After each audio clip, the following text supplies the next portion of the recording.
नमस्ते, मैं हूँ डॉक्टर संजना और इस वीडियो में हम बात करेंगे अनीमिया के बारे में। तो पहले आते हैं अनीमिया क्या होता है। अनीमिया अगर सिंपल वर्ड्स में बोलेंगे तो जब हमारे बॉडी में ब्लड की कमी हो जैसे एंड मोर स्पेसिफिकली हीमोग्लोबिन की जब कमी हो हम उनको अनीमिक पेशेंट या अनीमिया पेशेंट बोलते हैं। इसके कारण बहुत सारे होते हैं। मोस्ट कॉमन कॉज होता है जब आपकी बॉडी को राइट न्यूट्रिशन नहीं मिल रहा है, स्पेसिफिकली आयरन की अगर डेफिशिएंसी हो आपके डाइट में तो अनीमिया होना बहुत ही कॉमन है। स्पेशली इंडिया में कम से कम 50% ऑफ वुमेन में हम आयरन डेफिशिएंसी अनीमिया देखते हैं। तो इसके अलावा आयरन एक ही चीज़ नहीं होती, अगर आपको विटामिन B12 या फोलिक एसिड की कमी हो तब भी आप अनीमिक हो सकते हैं।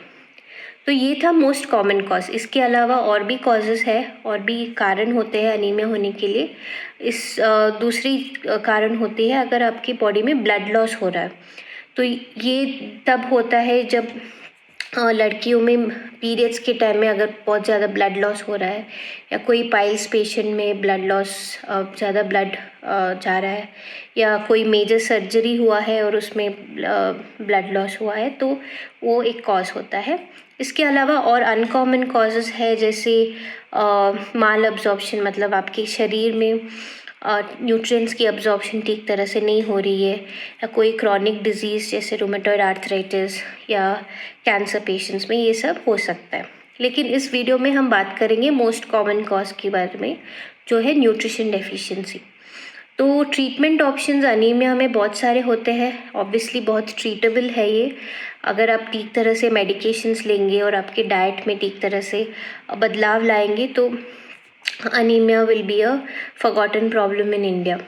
तो एक होता है जो आपको अनीमिया होने के बाद जो ऑप्शंस रहते हैं, मेरे ख्याल से anaemia is a preventable disease. तो आपको राइट फ्रॉम चाइल्डहुड अगर आप डाइट में बदलाव ला सकते हैं, ज़्यादा आयरन रिच फूड, ज़्यादा विटामिन C फूड खाएंगे तो अनीमिया होने के चांसेस बहुत ही कम हो जाते हैं।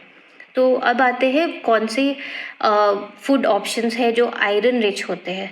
तो आयरन रिच फूड वो है जैसे वेजिटेरियंस के लिए पोमोग्रेनेट, पपाया, जैगरी और इसके साथ साथ मेनली ग्रीन लीफी वेजिटेबल्स जो हम बोलते हैं हरी सब्जी बेसिकली, जैसे पालक या स्पिनच और मेथी, मेंथिया leaves and all those things. तो एक चीज़ हमको बहुत ध्यान रखना है कि ये जो ग्रीन लीफी वेजिटेबल्स हम खाने में यूज़ करते हैं उसको अच्छी तरह से वॉश करके फिर ही यूज़ करना है। इवन रॉ खा सकते हैं आप, लेकिन इसका ध्यान रखिए कि वो अच्छी तरह से वॉश हुआ है। तो इसके साथ साथ आपको पल्सेस यानी कि तूर दाल, चना दाल, स्प्राउटेड पल्सेस, ये सारे बहुत ही आयरन रिच होते हैं, डाइट के लिए बहुत अच्छी ऑप्शंस रहते हैं। सो आयरन रिच के अलावा आपको विटामिन C की फूड भी ज़्यादा लेना अच्छा होता है। सो विटामिन C के क्या ऑप्शंस है, ये आंवला जो आता है, मौसम्बी, लेमन, ये सारे विटामिन C होते हैं। विटामिन C हम इसीलिए प्रिस्क्राइब करते हैं ताकि आयरन की अब्जॉर्प्शन आपके बॉडी में अच्छी तरह से हो। तो ये डाइटरी चेंजेस आप लेके आ सकते हैं राइट फ्रॉम चाइल्डहुड। तो ऐसा नहीं है कि जब बड़े होंगे तभी ये डाइट की इम्प्रूवमेंट लाना है। Iron anaemia is very preventable और अगर राइट फ्रॉम छोटे एज से हम उसका डाइट में इम्प्रूव कर सकते हैं तो वो डिज़ीज़ तक तो नहीं आएगा। लास्टली एक और चीज़ जो अनीमिया को प्रिवेंट कर सकती है इस जो वर्म की टैबलेट्स होते हैं, जो गोली देते हैं साल में 2 बार, जो हम डीवर्मिन टैबलेट बोलते हैं, या जो जंतु पेट में होता है उसके लिए जो टैबलेट्स देते हैं वो एवरी ईयर ट्वाइस लेना बहुत ही यूज़फुल और इम्पॉर्टेंट होता है, क्योंकि हमारे इंडिया में इसकी कारण की वजह से अनीमिया भी बहुत ज़्यादा बढ़ रहा है। तो ये था एक शॉर्ट information about anemia.